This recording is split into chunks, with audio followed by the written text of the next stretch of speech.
Je m'appelle Blessed John. Je viens de l'État de Borno. Mon village s'appelle Gouoche. Boko Haram est venu la première fois le 4 septembre 2013. Ils ont tué les grands-pères et les grands-mères. Ils sont revenus le 24 avril 2014. Ils ont tué 338 personnes. Ils ont enlevé les femmes et les jeunes filles. Ils ont attrapé les jeunes garçons et les ont tués. Un membre de Boko Haram m'a attrapé et il a tiré dans ma jambe. Il a dit « Tu dois prier l'islam ». Je lui ai dit que je ne le ferai pas, car je suis baptisée et je ne crois pas en l'islam.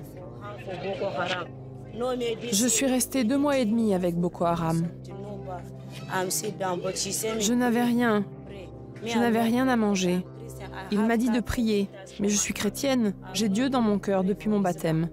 Je ne vais pas prier l'islam. J'ai eu la chance de m'enfuir au Cameroun. Pendant ces 2 mois, j'ai pleuré, j'ai prié. Je ne pouvais pas voir ma famille, je ne pouvais pas voir mes amis. Pendant ces 2 mois, je ne pouvais pas aller à l'église.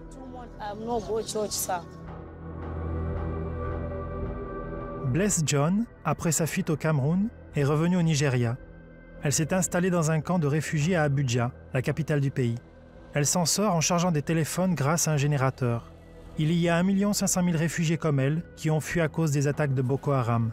Ces terroristes ont assassiné 20 000 personnes. Entrez, entrez, ne vous en faites pas, monsieur. Entrez, ne vous en faites pas. Oui, je dors ici, j'ai rangé hier. Et vous n'avez pas de mari? Mon mari est mort, monsieur. Quand? Boko Haram l'a tué. Ils ont tué mon mari.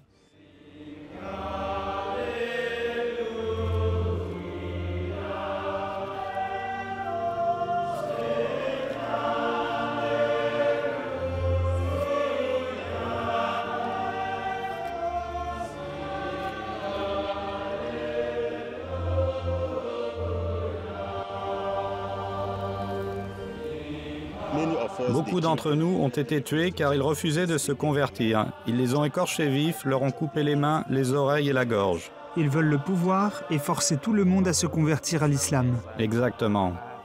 J'ai près de 25 églises et elles ont toutes été brûlées. Toutes. Pour ceux qui viennent du Nord, nous observons que nous sommes traités différemment, simplement parce que nous avons une religion différente, bien que nous soyons des indigènes du Nord, bien que nous soyons des enfants de Soba.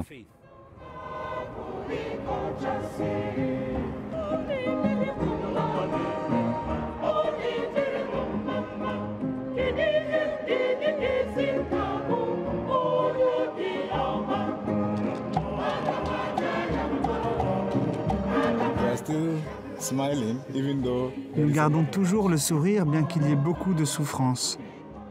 Les gens n'ont pas abandonné. Le but était de handicaper la chrétienté, de désorganiser la chrétienté, de déraciner la chrétienté. Mais ils n'y arrivent pas. En fait, plus il y a d'attaques et de persécutions, plus la religion chrétienne semble s'épanouir.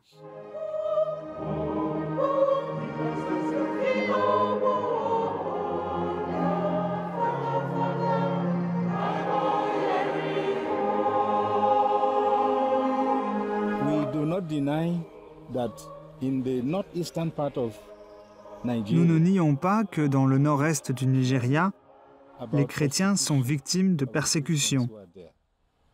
Mais ce n'est pas le cas dans l'ensemble du pays. Dans certaines régions, il existe seulement des tensions entre chrétiens et musulmans. C'est ce que nous essayons de résoudre grâce au dialogue interreligieux. Néanmoins, s'il y a quelqu'un qui croit pouvoir créer du désordre et attaquer, et tuer, et détruire afin d'éliminer la chrétienté au Nigeria, alors son désir est un rêve qui ne deviendra jamais réalité.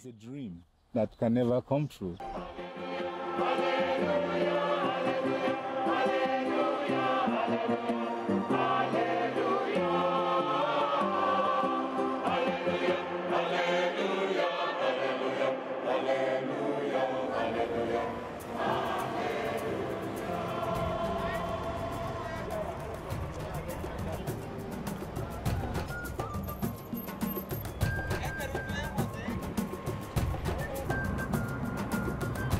Le Nigeria, situé dans le sud-ouest de l'Afrique, est le pays le plus peuplé du continent, avec 170 millions d'habitants. Et même s'il est également le plus riche, 6 Nigérians sur 10 sont pauvres. C'est l'un des pays les plus corrompus au monde. Le Nigeria est divisé. Au nord, il y a plus de musulmans que de chrétiens. Du centre du pays jusqu'au sud, il y a davantage de chrétiens que de musulmans. La chrétienté était bien accueillie dans ce pays. Elle était bien perçue grâce à l'arrivée de missionnaires qui apportaient l'éducation, des écoles ouvraient et la santé s'améliorait grâce aux hôpitaux.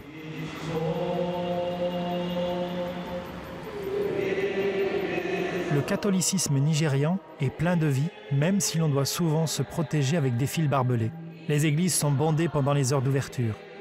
À tout endroit et à tout instant, on exprime sa foi par la prière, l'étude ou la danse.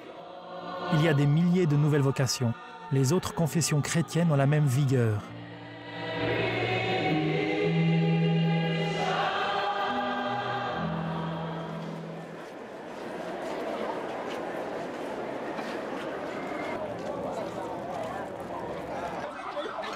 La chrétienté nigériane montre sa vivacité même si elle est durement réprimée. La ségrégation au nord a commencé en 2000. Le groupe terroriste Boko Haram a assassiné depuis 2009 des dizaines de milliers de personnes baptisées.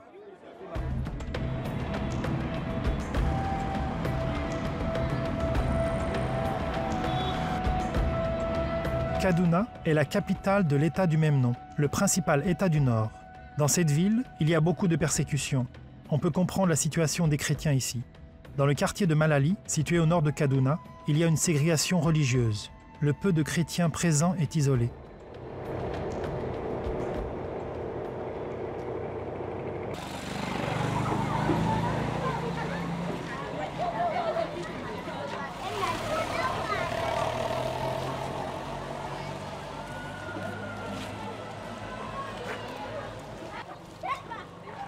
Depuis l'instauration de la charia, ce quartier s'est transformé tout comme le nord du Nigeria. Le mouvement en faveur de l'instauration de la loi islamique est né en 1999. Quelques mois plus tard, 12 États ont incorporé le précepte islamique dans leur législation pénale. Les chrétiens de Kaduna avaient protesté. En représailles, plus de 400 personnes furent massacrées. Oui, il devait y en avoir plus de 400 d'après ce que j'ai vu. Mais c'est seulement ce que j'ai vu. Il y a aussi tous ceux dont nous n'avons pas vu les corps, qui ont été jetés quelque part. Donc je pense qu'il y en avait plus que cela. Charia, ségrégation et terrorisme. En octobre 2012, Boko Haram a attaqué la paroisse de Sainte Rita à Malali. 4 personnes sont mortes. Les paroissiens étaient dans l'église lorsque le kamikaze est arrivé en voiture. Il voulait entrer par l'entrée principale, mais l'homme de la sécurité lui a refusé l'entrée. Il a frappé ici, avec une Jeep Mercedes-Benz. Nous avons entendu l'explosion. Je ne sais plus ce qui est arrivé, mais je sais qu'il y a eu beaucoup de victimes. Beaucoup de blessés, le verre, vous savez, a transpercé, blessé beaucoup de monde. Tout ce qu'on pouvait voir ici, c'était du verre, des gens blessés.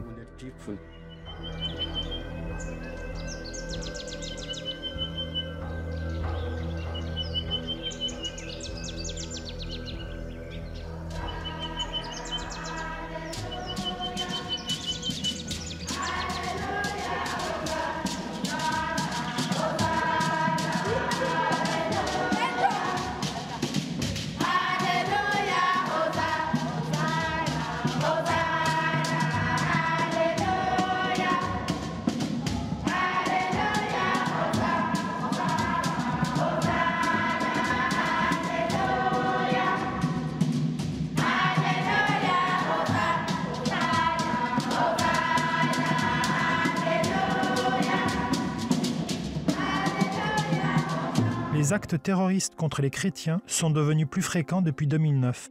On peut encore en voir les séquelles à Dogonahawa, une ville située dans l'état du Plateau. En mars 2010, une attaque encore non identifiée a provoqué 500 morts. Dans cette ville, le chef local doit donner aux étrangers la permission de parler aux victimes.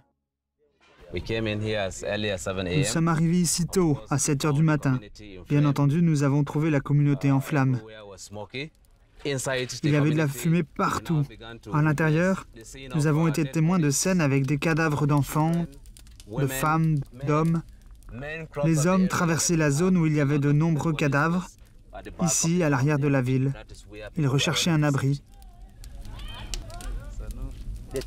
Les enfants dormaient à l'intérieur de la maison quand leur père et leur mère sont sortis. Les enfants étaient endormis lorsqu'ils ont mis le feu à la maison. Ils ont brûlé 4 enfants et ont tué quelqu'un avec une machette. Les gens qui sont venus nous attaquer ici étaient des Fulanis. Ils ne sont pas de ce village. Ils ont fait tout le chemin depuis l'état de Bauchi pour venir dans cette communauté pour nous attaquer. Car leur mission est de repousser les chrétiens hors de cette région. Eh bien, voyez-vous, c'est un problème religieux. Ils disent qu'ils veulent tuer tous les chrétiens. Je les ai entendus dire qu'ils veulent tuer tous les chrétiens dans cette communauté, car ils veulent que tout le monde adopte la religion musulmane. Les personnes qui furent témoins des meurtres de leurs femmes, de leurs enfants, ne pourront jamais oublier. Parfois, ils rêvent que leur famille est vivante, et puis ils se réveillent et leur famille n'est pas là. Ils ne pourront jamais l'oublier. Je ne peux pas. Je ne sais pas comment vous le dire. Ce qui est arrivé, car moi aussi, je ne voulais pas laisser mes enfants. Même ma femme est partie. Elle a laissé les enfants. Je n'y croyais pas. Je me suis retrouvé dans une situation très difficile. Les gens dormaient là. Mes enfants dormaient ici. Ils sont entrés dans la maison et ils y ont mis le feu. Je regardais les maisons. Tout le monde brûlait. Ils ont brûlé mes enfants, ils ont brûlé ma maison. Je n'arrive pas à le raconter. Non, je ne peux pas changer ma religion. Je suis chrétien. Je ne peux pas changer car j'ai besoin de Dieu et je crois que Dieu est le Sauveur. Je suis chrétien, je l'aime et je ne peux pas changer. Je ne peux pas changer de religion car le christianisme est la première religion au monde. Jésus lui-même est venu nous l'enseigner. C'est pourquoi j'aime la chrétienté. Voici l'une des victimes de l'attaque. On lui a coupé les mains lors de l'attaque. Ils sont venus nous attaquer avec des machettes. C'était pendant la nuit. Ils m'ont attaqué à la machette et je suis tombée par terre. Je ne quitterai pas la chrétienté, même s'ils nous tuent tous.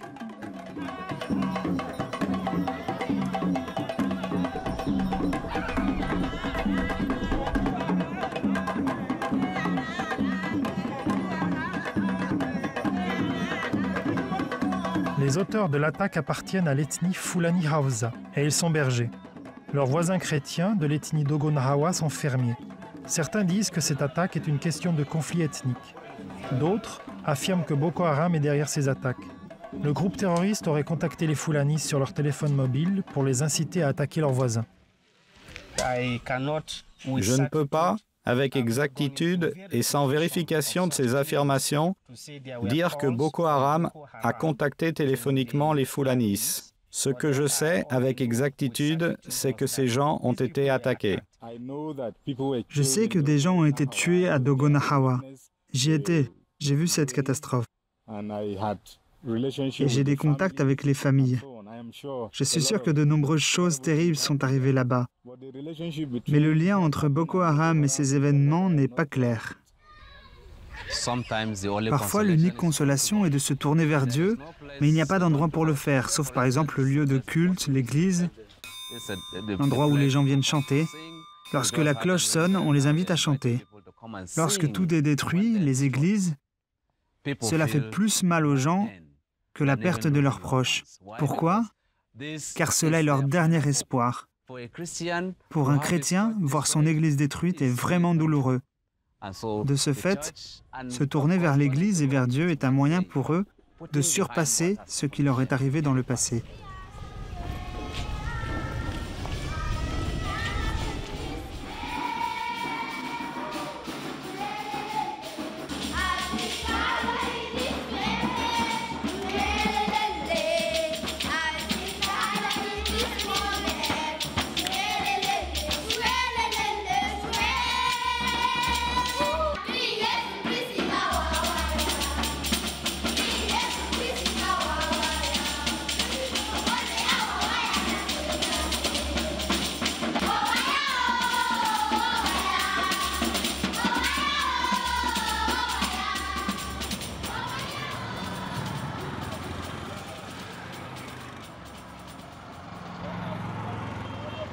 Jos, la capitale de l'État du Plateau, est proche de la base de Boko Haram, Maiduguri.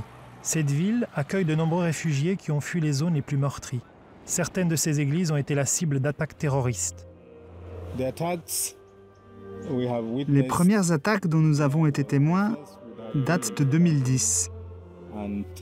Elles se sont passées à la veille de Noël dans un endroit appelé Habon, ici à Jos.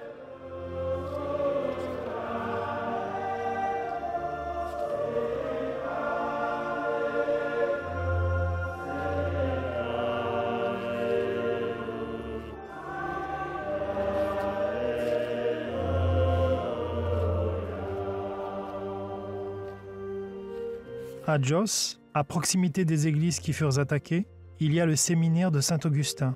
Il y a beaucoup de vocations et de nombreux séminaristes qui viennent d'endroits touchés par Boko Haram.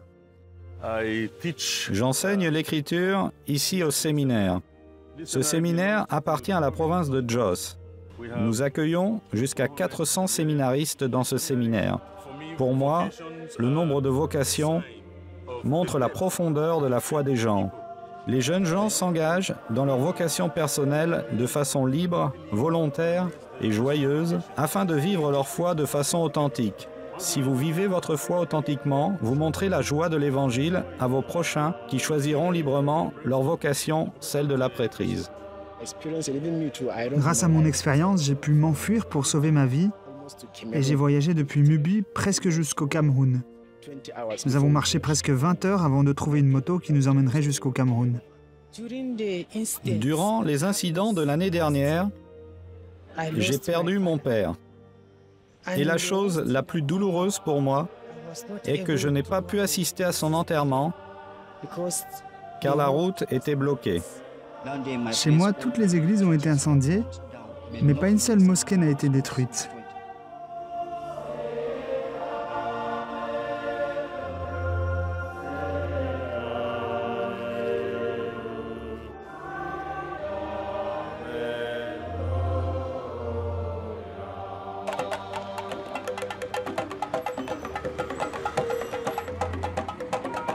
Paul et Zacharia sont deux protestants de l'Église des Frères du Nigeria. Leur congrégation s'est étendue aux 3 États où Boko Haram est le plus puissant. Ils ont été obligés de déplacer leur quartier général à Jos. Zacharia travaillait à Gwoza, une ville de l'État de Borno, située à quelques kilomètres de la forêt de Sambisa, qui est utilisée comme cachette par les terroristes. Il demandait, avec l'arme au poing, à certaines personnes si elles voulaient renier leur foi, et certains disaient « Nous restons avec le Christ et nous préférons mourir pour le Christ ». Et c'est pourquoi ils furent massacrés, vous savez. Beaucoup furent massacrés de cette façon. Il leur demandait « Quel est ton nom ?» La personne répondait « Mon nom est Joseph. D'où viens-tu ?»« Je viens de Mubi. Tu préfères renoncer à ta foi ou tu préfères être tué ?» Il répondait qu'il préférait être tué. Donc, nous avons des chiffres, des estimations qui décomptent plus de 8000 membres de l'EYN qui furent tués. Si vous allez à Borno ou à Dama, la plupart des églises ont été incendiées, mais chaque dimanche, les gens viennent encore par centaines et par milliers pour vénérer Dieu. Nous ne pouvons pas vivre les uns sans les autres. Nous devons vivre ensemble, comme une nation. Les chrétiens et les musulmans doivent vivre ensemble, mais nous devons comprendre que nous devons nous aimer mutuellement. Zacharia et Paul poursuivent la construction de leur église. Maintenant depuis Jos, où ils ont dû déménager à cause des attaques terroristes dirigées contre l'éducation occidentale.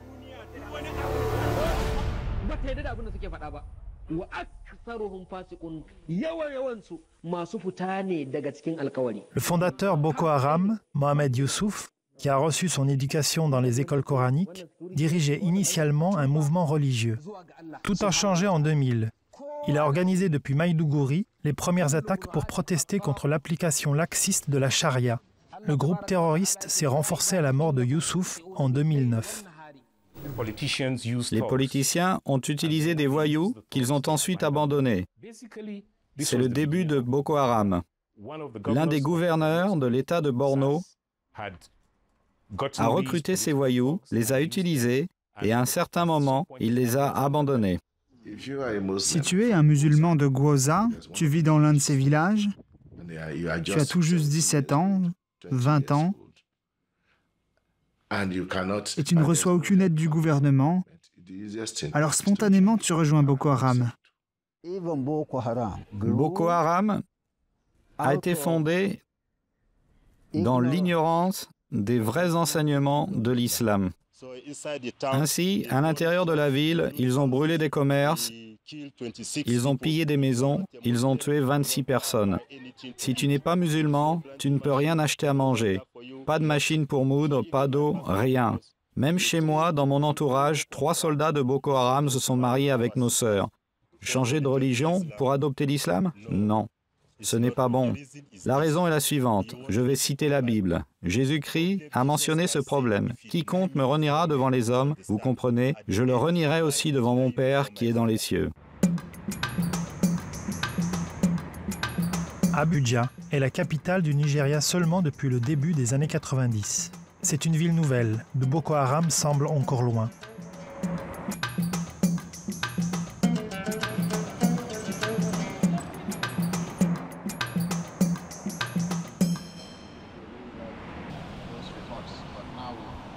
Nous sommes à proximité de l'un des quelques hôtels occidentaux de la ville.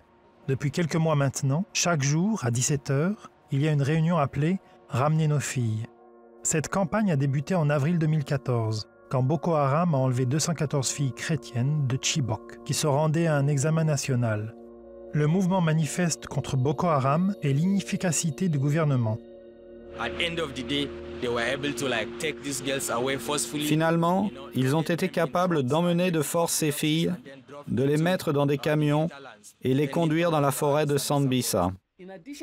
En plus de tout ça, dans chaque ville et chaque village que Boko Haram attaque et dont ils prennent le contrôle, ils enlèvent des gens. Lorsqu'ils kidnappent des jeunes gens, ils les utilisent.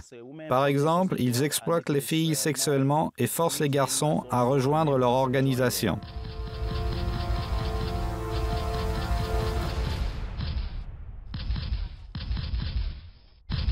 Quelle est cette lettre? La lettre...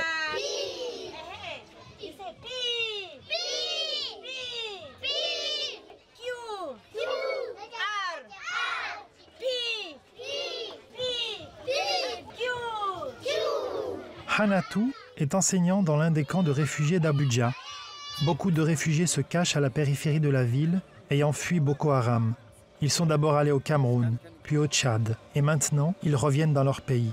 Ils ont construit des habitations précaires faites de bâches. Même sous un soleil de plomb, la passion de l'enseignement ou de la foi est toujours vivante. Dans ces endroits, nous avons eu au moins 2000 à 3, 4, 5 000 personnes déplacées, comprenant des hommes, des femmes, des enfants. Il y a plein de monde. Ils sont venus à cause des attaques de Boko Haram. Auparavant, avant l'insurrection, c'était des gens pacifiques, avec des vies normales. Certains d'entre eux ont expliqué avoir reçu de sérieuses menaces, et notamment les femmes. Dans l'école où j'enseignais, ils ont tout brûlé. Tous les livres, tous les bancs, tout. Et aussi dans notre village, ils ont brûlé 2 églises. Ils s'habillent avec des t-shirts rouges et noirs. Et certains, parfois, portent des habits blancs.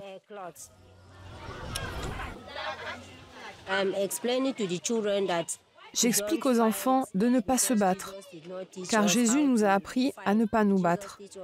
Jésus nous a appris comment nous aimer les uns les autres, et que Jésus les aime aussi. Et comme Jésus nous aime, nous avons pu fuir et venir ici. Sans l'amour et la protection de Jésus, nous ne serions pas ici. J'enseigne aux enfants le respect de son prochain, pour qu'ils ne se battent pas, qu'ils donnent des preuves d'amour.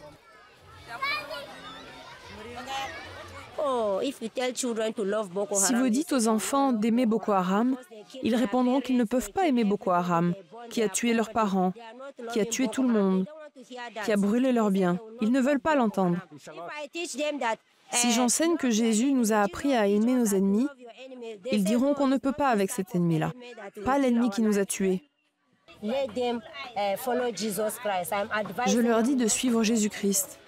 Je recommande de ne pas arrêter de suivre Jésus, qu'ils considèrent Jésus comme leur sauveur. Sans Dieu, ils ne peuvent vivre.